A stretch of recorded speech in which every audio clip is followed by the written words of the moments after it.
midst of the West Indies getting whitewashed by England in the ODI series and getting smashed in the T20 series as well, and more than likely, they will get flogged by Australia in the upcoming Test series. We are in calls of Darren Sammy out, Sammy out, Sammy out.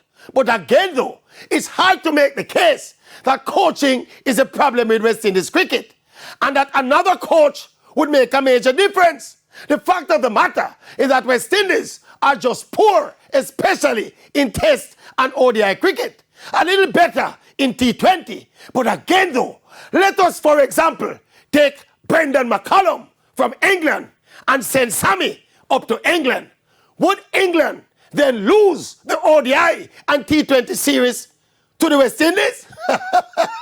And would McCullum get the West Indies batsmen to better rotate the strike and the bowlers to bowl with more skill and discipline? And the West Indies overall would all of a sudden start becoming a winning champion team. You think so? I don't.